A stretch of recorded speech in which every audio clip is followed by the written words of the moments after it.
तो hello students, आज की वीडियो में आपको बहुत बहुत स्वागत है। आज की इस वीडियो में हम लोग देखने वाले हैं अपना क्वेश्चन नंबर 7, क्योंकि हमारी ज्योग्राफी की जो सीरीज ऑलरेडी स्टार्टेड है, ऑलरेडी वर्क कर रही है और हम लोग वीडियोस डाल रहे हैं। तो हमारा लास्ट जो क्वेश्चन हमने एंड किया था वो क्या था, क्वेश्चन नंबर 6 के ऊपर, define density of population, what is the density of population in India.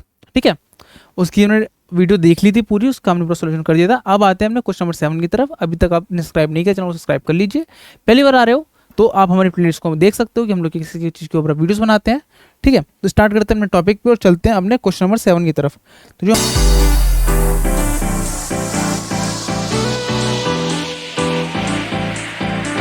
हमारा क्वेश्चन नंबर 7 है वो हमसे कहता है, the continental shelves are of great importance to man, support this statement by given any two arguments.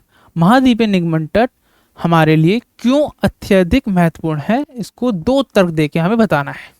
बहुत simple है। सबसे पहला जो तर्क है इसका वो इतना सा है कि जो महाद्वीपीय निगमन तट होते हैं या फिर जो हमारी कॉन्टिनेंटल स्लेव्स होती हैं, सेल्फ्स होती हैं, मैं स्लेव्स बोल रहा हूँ, सेल्फ्स जो होती हैं वो इसलिए भी महत्वपूर्ण है क्योंकि अगर आप उसकी बात करो, वहाँ पे लोग मछली पकड़ते हैं।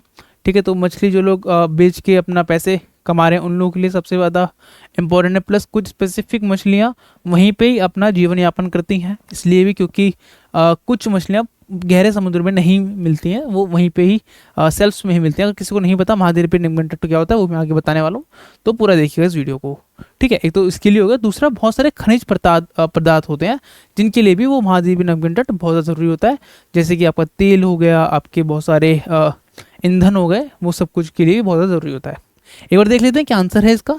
तो यहाँ पे कुछ इस तरीके से आंसर लिखा हुआ है, आप एक बार पढ़ लेते हैं। एक इंग्लिश में लिखा है, हिंदी में लिखा है। आप चाहे इंग्लिश मीडियम से पढ़ रहे हो चाहे हिंदी मीडियम से पढ़ रहे हो, आप हमारी सीरीज़ को फॉलो करके दोनों ही आंसर्स को ले सकते हो। ठीक है, क्योंकि अगर मैं बात करूँ, अगर एग्जामिन करा जाए एनओएस के प्रीवियस ईयर क्वेश्चन पेपर को, तो मोस्टली क्वेश्चंस रिपीट हुए हैं। अगर आप उनकी एक कॉन्सेप्चुअल तैयारी कर लो, उनका कॉन्सेप्ट समझ जाओ, तो आप किसी भी तरीके के क्वेश्चंस को आंसर कर सकते हो। ठीक है, तो अभी यहाँ पे क्या लिखा है पढ़ लेते हैं। हिंदी में पढ़ लेता हूँ, इंग्लिश में अपना पढ़ लेंगे। बाकी इंग्लिश में पढ़ना तो कमेंट कर सकते हो, अगली बार से मैं इंग्लिश में पढ़ के आपको बता दूंगा। प्राकृतिक संसाधन, इसमें तेल, प्राकृतिक गैस और खनिज जैसे मूल्यवान संसाधन होते हैं जो ऊर्जा के अत्यधिक आवश्यकताओं को पूरा करते हैं।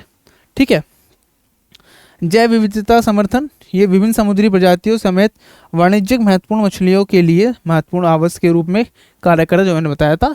प्लस में ये जो वैश्विक मत्स्य पालन और जीविका को पढ़ सकते हो, संभालते हैं, यानी कि बेसिकली जो लोग मछली पालते हैं, लोग जो बेचते हैं मछलियों को, उन लोगों के लिए।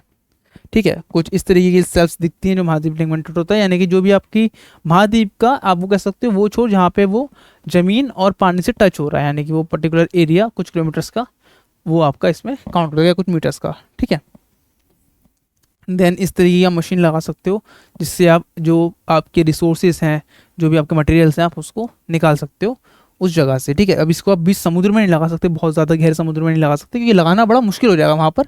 यहाँ पे जहाँ पे ज़मीन बहुत ज़्यादा नीचे नहीं है, बहुत ज़्यादा ऊपर है, वहाँ पे से लगा सकते हो, जैसे कि जो सबसे ज़्यादा ज़मीन के पास होगा। ठीक है, तो इसलिए भी बहुत ज़्यादा इंपॉर्टेंस रोल निभाता है।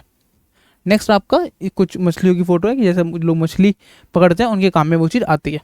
तो ये था आज का क्वेश्चन नंबर 7। अब हम लोग अगली वीडियो में क्वेश्चन नंबर 8 को देखेंगे। ये सीरीज़ किसको अच्छी लग रही है प्लीज़ और कमेंट कर दीजिएगा। जो भी डाउट्स हो आप वो भी कमेंट कर सकते हो। हमारा मेन फोकस है कि आपको कैसे ईजी वे में एनआईओएस के अंदर पास आउट करा सकते हैं। ठीक है, तो मिलते हैं किसी और वीडियो में। तब तक जय हिंद, जय भारत।